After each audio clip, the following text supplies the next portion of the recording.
Bonsoir, professeur Vernaz. Bonsoir. Professeur Vernaz, l'actualité européenne des dernières semaines, voire des derniers jours, à quoi faire réfléchir? Le décès du pape François, les secousses politiques en France, une Europe en pleine crise d'identité et un monde toujours de plus en plus polarisé. Ce soir, avec vous, on veut aller au-delà des faits pour mieux comprendre ce que tout ça révèle sur l'époque dans laquelle nous vivons. Dans ce contexte troublé entre vérité, dérive et enjeux électoraux, il devient donc essentiel de demeurer debout et fidèle à ce qui ne change pas. Juste avant d'aller un peu plus loin dans l'entrevue que j'ai préparée pour vous ce soir, j'aimerais qu'on regarde cette vidéo et que nous puissions par la suite la commenter ensemble. Carissimi fratelli e sorelle, con profondo dolore devo annunciare la morte del nostro Santo Padre Francesco. Alle ore 7:35 di questa mattina, il Vescovo di Roma Francesco è tornato alla casa del Padre. La sua vita tutta intera è stata dedicata al servizio del Signore e della sua Chiesa. Ci ha insegnato a vivere i valori del Vangelo con fedeltà, coraggio e amore universale, in modo particolare a favore dei più poveri ed emarginati. Con immensa gratitudine per il suo esempio di vero discepolo del Signore Gesù, raccomandiamo l'anima del Papa Francesco all'infinito amore misericordioso di Dio uno e trino. Grazie. Professeur Vernaz, le pape François est décédé récemment à l'âge de 88 ans. Beaucoup saluent sa compassion et son ouverture. Mais ses prises de position, notamment sur l'environnement, sur l'immigration, sur les unions civiles ou le dialogue interreligieux, ont aussi suscité plusieurs inquiétudes, notamment dans les milieux évangéliques, catholiques et conservateurs. Certains y voyaient une forme de compromission avec l'esprit du monde plutôt qu'une fidélité à l'Évangile. Selon vous, professeur Vernaz, le pape François représentait-il davantage une figure spirituelle ou un porte-voix idéologique mondialiste? J'ai envie de vous répondre, et je tourne un peu ma langue dans ma bouche parce que je ne veux pas blesser mes amis catholiques, mais j'ai des amis catholiques qui aiment Jésus et que je respecte profondément, mais je vois tellement de choses qui me dérangent dans le Vatican que je veux quand même pouvoir répondre honnêtement. Et cette honnêteté me dit les deux, mon général. Les deux, à la fois une figure spirituelle et un porte-voix d'une idéologie mondialiste. Et c'est ce qui m'embête le plus, parce qu'il ne serait qu'une porte-voix des idéologies mondialistes, il y en a beaucoup, à Davos ou ailleurs, ça serait un moindre mal. Mais c'est une porte-voix qui se déguise sous un jour de christianisme où je ne retrouve vraiment pas l'évangile. Et ça, c'est beaucoup plus embêtant. Aujourd'hui, le monde n'a pas de spiritualité. On attribue à Malraux d'avoir dit le troisième millénaire sera spirituel ou sera pas. Je ne sais pas si c'est vraiment lui qui a dit ça. Mais en tout cas, c'est vrai qu'après un XXe siècle marqué par le matérialisme, à la fin du XXe siècle, il y avait une soif de spirituel et tout le monde s'est engouffré là-dedans, mais peu savent faire la part entre un bon et un mauvais spirituel. On a vu le New Age, on a vu l'occultisme, on a vu toutes sortes de choses et tout le monde, la spiritualité des arbres, des pierres, des je ne sais quoi encore. Et c'est un immense mélange. Et ce qui me gêne, c'est quand ce mélange vient de quelqu'un qui prétend représenter la chrétienté tout en étant extrêmement peu fidèle à l'Évangile. Plusieurs de ces déclarations au pape François semblent contredire des fondements bibliques. Par exemple, sur l'université du salut, l'union civile, l'écologie spirituelle, relation harmonieuse entre Dieu et la nature. Vous pensez quoi de toutes ces déclarations-là, professeur Vernaz? Alors, je dirais qu'il y a plein de choses qui, dans le catholicisme, me dérangent. et dans lequel le pape François s'est juste inscrit dans la même lignée que ses prédécesseurs et qui pour moi ne sont pas justes. Moi, quand j'entendais, ne serait-ce que la petite vidéo que vous avez passée, notre Saint-Père le pape, déjà la définition de sainteté où il était à deux doigts de canoniser l'abbé Pierre avant de se rendre un prédateur spirituel, un prédateur de toutes sortes, montre que c'est pas à nous de définir. Et pour moi, la seule sainteté, c'est d'être pardonné par Jésus, de recevoir sa sainteté de lui. Ensuite, notre Saint-Père, le pape, pour moi, c'est pas mon père. Et Jésus a dit lui-même, il n'y a qu'un seul qui est père. Et je suis gêné par cette approche. Mais si toutes ces traditions, et je ne vais pas faire là le procès de toute la théologie catholique, ce qu'a rajouté ce pape François qui me gêne énormément, c'est le syncrétisme. Le syncrétisme qui est pour moi le plus grand affront qu'on peut faire à Dieu. Quand on regarde l'Ancien Testament, tu n'auras pas d'autre Dieu devant ma face. Le péché finalement n'atteint pas Dieu. Le péché nous fait beaucoup de mal à nous, mais mettre Dieu au même rang que tous les faux dieux, l'offense profondément. Et quand on regarde l'Ancien Testament, eh bien, c'était la pire des choses. Quand il y avait des Baals, des Astartés qui étaient à côté des temples pour le vrai Dieu, eh bien, la colère de Dieu était là. Et la Bible dit clairement, Dieu ne tolère aucun rival. Et moi, ce qui me choque avec ce pape, c'est qu'il n'a eu de cesse de faire des rites écologiques au Vatican avec un rite à Pachamama, la terre-mère, etc., avec je ne sais quel chaman de l'Amazonie. Puis ensuite, il a remis ça avec la repentance climatique, avec des imams et toutes sortes de personnalités de tous bords. Et puis ensuite, il a travaillé à la construction d'une maison abrahamique aux Émirats arabes unis, dans lequel ils mettent au même rang, je dirais, toutes les religions monothéistes. Et ça l'a amené à dire d'ailleurs des choses qui, pour moi, ne sont pas en accord avec la Bible. En 2016, il disait « Beaucoup pensent de manière différente, ressentent les choses différemment, mais dans cet éventail de religions, nous avons une seule certitude pour tous, nous sommes tous enfants de Dieu. » Et ça, je ne peux pas le suivre, parce que ce n'est pas ce que la Bible dit. Ça va plaire au monde. Ça va humanistement, tous les humanistes athées vont applaudir. Nous sommes tous frères, nous irons tous au paradis, si paradis il y a, le paradis, etc. Mais c'est tellement contraire à la parole de Dieu qui nous explique que à ceux qui l'ont reçu, il a donné le pouvoir de devenir enfants de Dieu. À ceux qui ont reçu Jésus. Ceux qui n'ont pas reçu Jésus ne sont pas enfants de Dieu. Même si Dieu a son image et veut les sauver, tant qu'ils n'ont pas accepté Jésus, et dire que tout le monde est enfant de Dieu et qu'on est tous au même point et que tous les chemins mèneront au ciel, pour moi, c'est une énorme erreur dans laquelle il entraîne le monde. Ouais. Le pape François a largement été salué, professeur Vernas, par les élites politiques du monde entier. Est-ce que ça, c'est le signe que le pape François parlait leur langage, au risque de s'éloigner peut-être même du message biblique? Et que nous dit ça sur l'époque dans laquelle nous vivons aujourd'hui? Eh bien, je dirais qu'il a essayé de plaire effectivement au monde et il s'est adapté au siècle présent. Pour moi, c'est à peu près l'opposé de ce que je lis tous les jours. Moi, j'aime lire la Bible qui me nourrit chaque jour et qui dit « Ne vous conformez pas au siècle présent, mais soyez renouvelés dans votre intelligence. Ne suivez pas. Ne savez-vous pas, adultère que vous êtes, ne savez-vous pas que l'amour du monde est contre Dieu ?» et etc., etc. Et dans Jean 15, il est encore dit, si le monde vous déteste, sachez qu'il m'a détesté avant vous. Si vous étiez du monde, le monde vous aimerait, car vous seriez à lui. Et d'être accepté et plébiscité par le monde non chrétien n'est pas pour moi quelque chose qui montre qu'on est fidèle à l'Évangile. Ouais. Professeur Vernas, le catholicisme sous le pape François semble avoir cherché à plaire davantage au monde.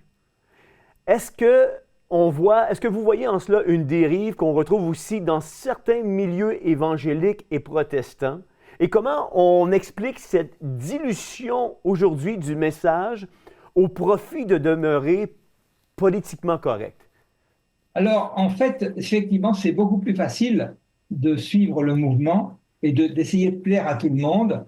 Et c'est quand même très difficile de marcher à contre-courant. Surtout, je dirais qu'aujourd'hui, plus encore qu'il y a quelques décennies en Europe, où là, il y a une brutalité des médias, il y a une censure de tous les messages qui annoncent Jésus et qui ne sont pas politiquement corrects, que ce soit sur l'environnement, que ce soit sur les mœurs, que ce soit sur l'avortement. Si vous n'êtes pas dans le politiquement correct, il y a une violence à votre égard qui est extrêmement élevée. Et du coup, il faut beaucoup de courage.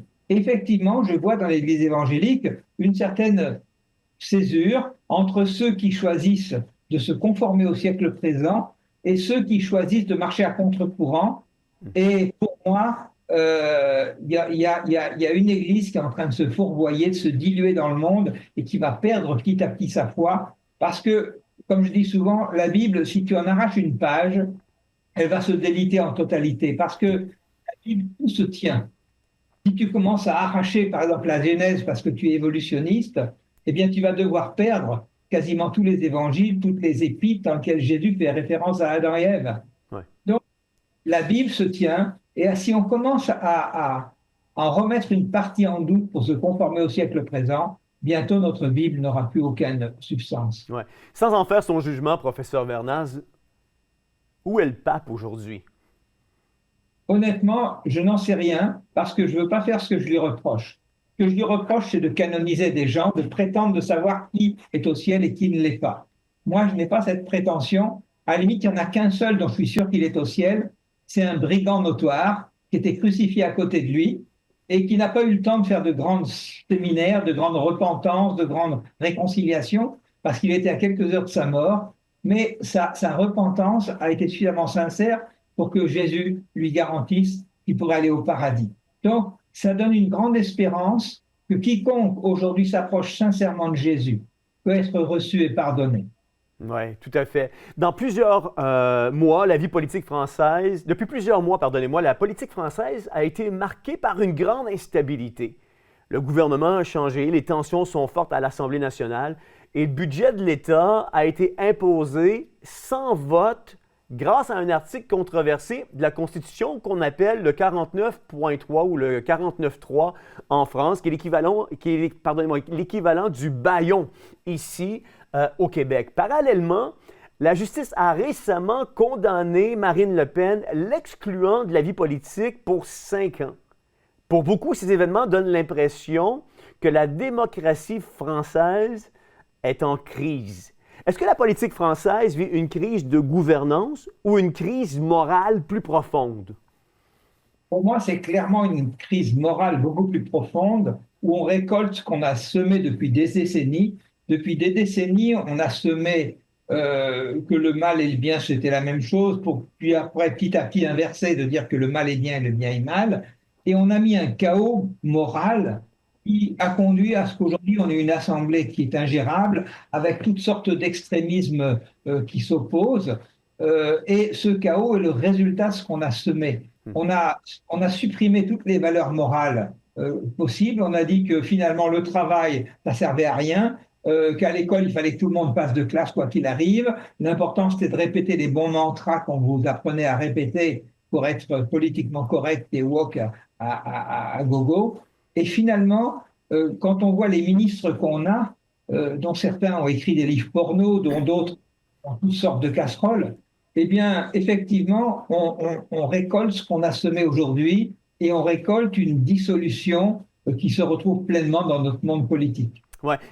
Est-ce que la mise à l'écart, selon vous, de Marine Le Pen, c'est une simple affaire judiciaire ou c'est un signal qu'on envoie sur le fait qu'on élimine ceux qui dérangent un certain système?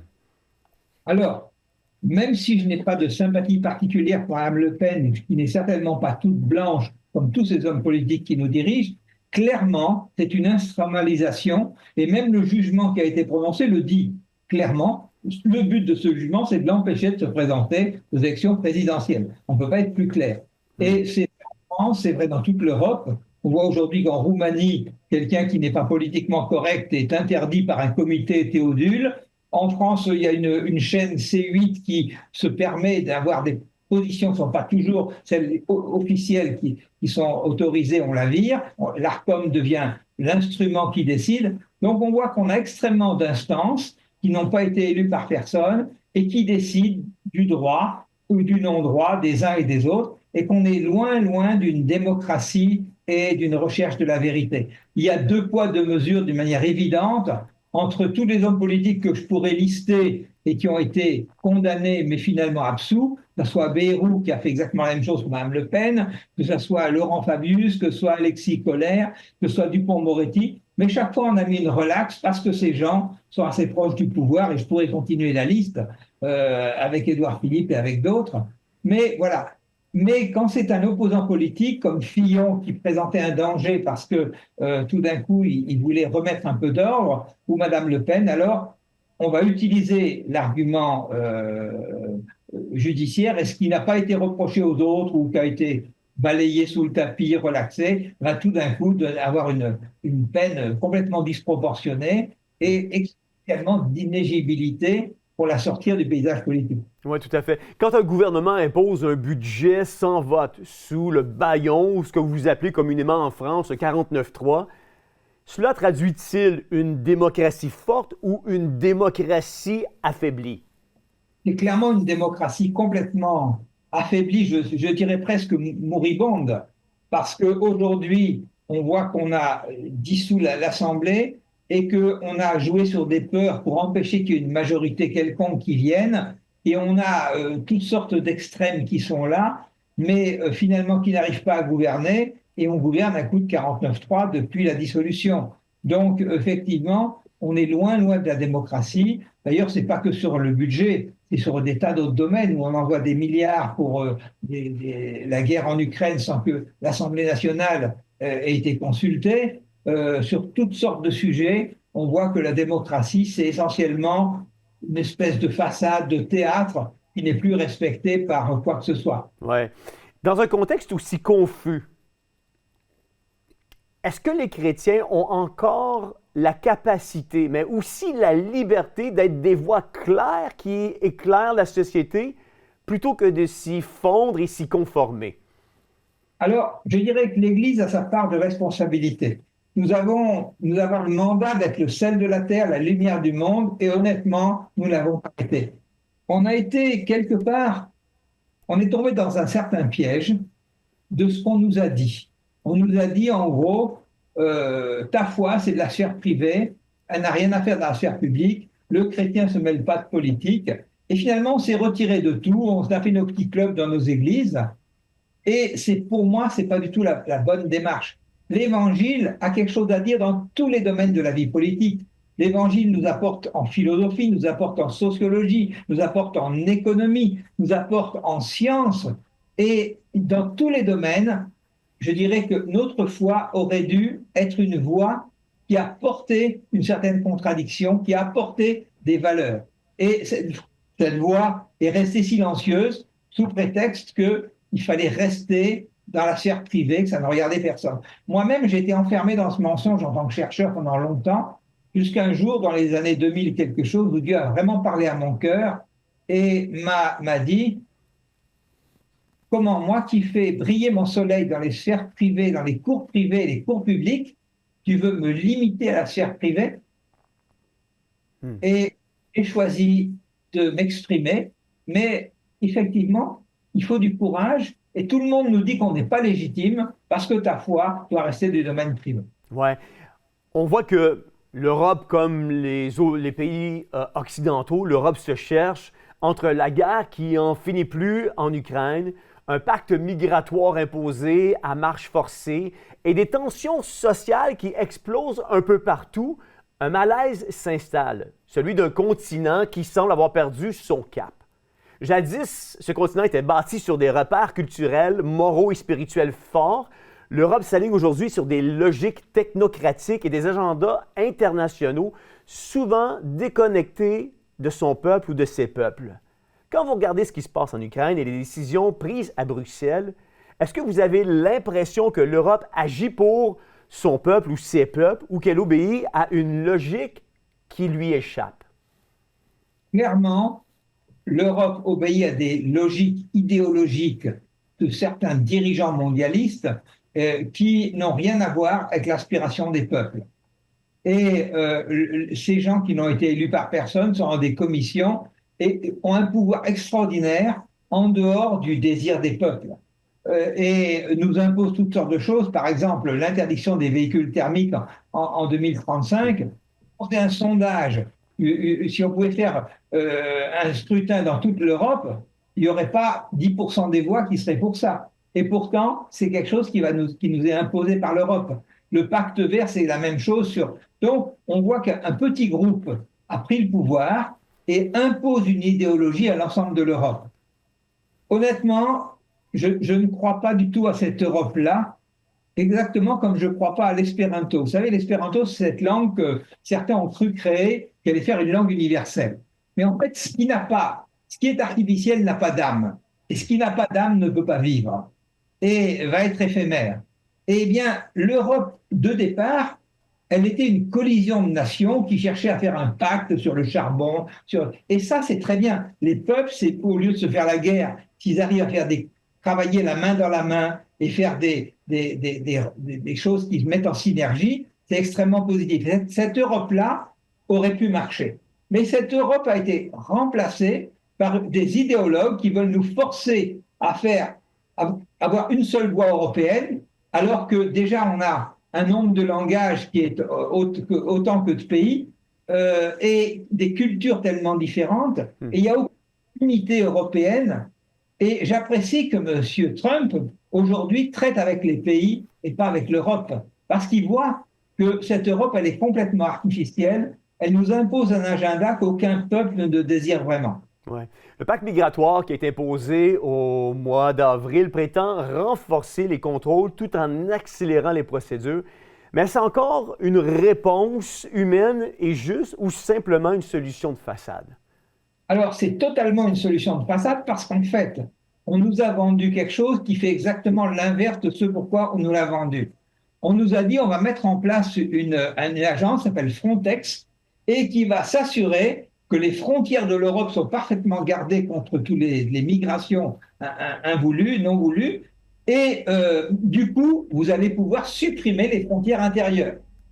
Et en fait, quand on écoute un ancien directeur qui a dirigé cette agence, M. Fabrice Légéry, qui pendant 7 ans a été à la tête de cette agence, il dit « J'avais le mandat, je suis venu pour ça, pour protéger l'Europe des obligations migratoires, mais je n'ai eu comme consigne que de faire l'inverse pendant 7 ans. Pendant 7 ans, il a résisté, il a fini par lâcher, il est parti, parce que cette agence, elle s'est comportée comme au contraire un aspirateur au flux migratoire. Elle était là pour aider les gens à mieux migrer et à mieux nous envahir. Donc, on voit que sous une façade qui a poussé les peuples à supprimer leurs frontières, eh bien, on nous a vendu quelque chose qui fait exactement l'opposé de ce pourquoi on nous l'a vendu. Oui. Professeur Vernas, certains parlent d'une Europe post-chrétienne. Est-ce que selon vous, c'est une simple évolution culturelle ou un véritable effondrement moral? En d'autres termes, est-ce un simple changement d'époque ou un vide qui fragilise tout le reste? Alors, c'est clair que le fait d'avoir mis Dieu dehors en France depuis la Révolution, mais et dans l'Europe plus récemment, et l'Europe a clairement dit maintenant qu'il voulait plus de ses racines chrétiennes, enfin ceux qui nous dirigent sont violemment opposés à ça, amène, je dirais, quelque chose qui amène une certaine désolation. Et c'est clairement une volonté idéologique de supprimer toute référence aux racines chrétiennes et de casser tout cet héritage de valeurs chrétiennes, cet héritage qui protège la vie, cet héritage des droits de l'homme, cet héritage. Et aujourd'hui, on est dans une idéologie et c'est vraiment une ère post-chrétienne, mais quelque part, j'allais dire que ça va obliger l'Église à devenir une Église qui brille. On voit que l'Église, quand elle va bien, dans un monde facile, elle devient tiède. Dans un monde post-chrétien opposé, violemment opposé, comme on le voit en Chine, comme on le voit dans les pays d'islam, comme on le voit en Iran, eh bien, l'Église, tout d'un coup, on n'est plus chrétien parce qu'on est né et on a eu 3 gouttes d'eau sur le front à un moment donné. On est chrétien parce qu'on a vraiment vécu une conversion, une relation avec Dieu, et ça change les choses. Et donc, je pense dans cette Europe post-chrétienne, dans laquelle la chrétienté est très, je dirais, malmenée, eh bien, l'Église sera obligée de briller au milieu des ténèbres et je m'attends à un réveil de l'Église. Et même dans l'Église catholique, où au niveau du Vatican, je suis très dur sur leurs dogmes, je vois un peuple qui a soif, beaucoup de jeunes qui aiment Jésus et qui le cherchent de tout leur cœur. Dans un monde où on a traqué ses racines pour des slogans de tolérance sans contenu, que peut encore apporter une foi vivante en Europe ou à travers le monde entier?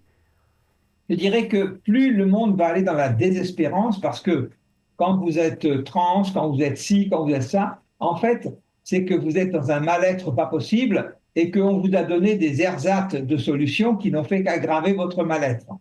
Et quand ce mal-être arrive à certaines profondeurs, eh bien, on aura besoin de gens qui sont porteurs d'espérance, de gens qui vivent leur foi, qui la manifestent au quotidien. Et donc, le voisinage nous apporte joie, espérance, et qui sont des témoins que ce Dieu est réel et pas juste une philosophie qui serait à rajouter à la liste des philosophies qui n'ont pas marché. Ouais. Avez-vous l'impression, professeur Vernas, que l'époque d'aujourd'hui déteste la vérité parce qu'elle refuse toute forme d'absolu? Absolument. Aujourd'hui, on n'aime pas du tout la vérité, mais d'ailleurs, je dis aujourd'hui, mais en fait, c'est pas si nouveau parce que déjà, Platon disait que personne n'est plus détesté que celui qui dit la vérité. Pourquoi? Parce que une vérité absolue nous engage. On ne peut pas rester neutre vis-à-vis d'une vérité absolue. Par contre, une vérité relative qui peut tout accepter ne nous dérange pas. Et le monde préfère des mensonges qui ne dérangent pas qu'une vérité qui dérange. C'est vrai. Vous avez absolument raison. Face à l'apathie ambiante et à la surcharge d'informations, nous sommes aujourd'hui bombardés d'informations.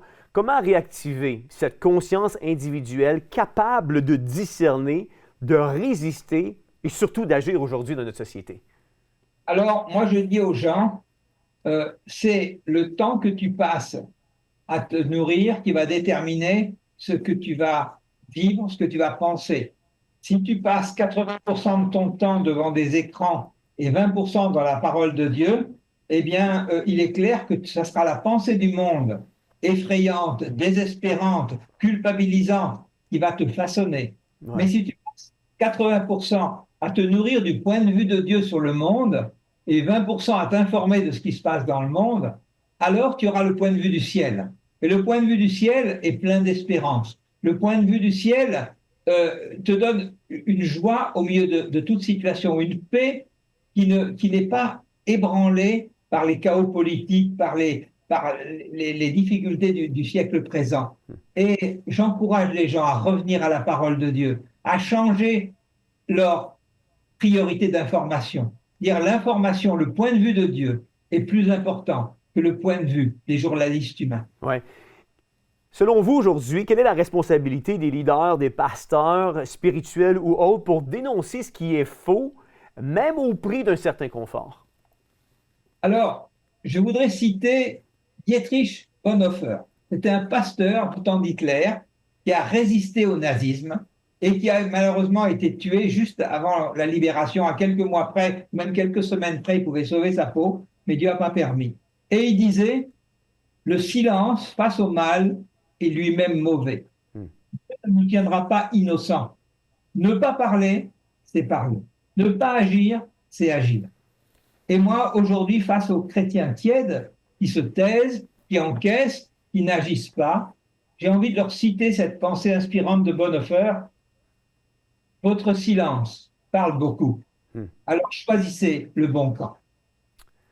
Professeur Vernas, la liberté, selon vous, est-ce qu'elle est politique, est-ce qu'elle est économique ou avant tout, elle est intérieure? Je ne veux pas sous-estimer la souffrance qui peut résulter lorsque notre liberté politique, économique n'est plus là. Je pense à nos amis chrétiens de Chine ou d'Iran, mais ou d'autres qui au Soudan n'ont plus de quoi subvenir à leurs besoins ou ailleurs. Et c'est une misère. Mais clairement, la vraie liberté est avant tout intérieure. Parce que quand tu aurais même tout le reste, tu n'es pas libéré du péché. de la haine, du rejet, du ressentiment, eh bien, tu es en prison. Aujourd'hui, le taux de suicide le plus élevé chez les milliardaires, chez ceux qui ont réussi dans le show business ou dans les affaires. En fait, parce qu'on voit que toutes les autres libertés sont illusoires. La peur de la mort, elle n'est enlevée que lorsque on a trouvé la vie éternelle. Et elle est à tout homme. La peur de la maladie, le rejet, la violence, l'amertume nous détruisent petit à petit, plus encore que les prisons matérielles. C'est pour ça que clairement, la réponse, oui, c'est la liberté intérieure et personne ne pourra me l'enlever si je la partage. Oui. Je veux rappeler aux gens, professeur Vernas, que nous avons une conférence le 7 juin prochain qui s'intitule « Dire entre les lignes ».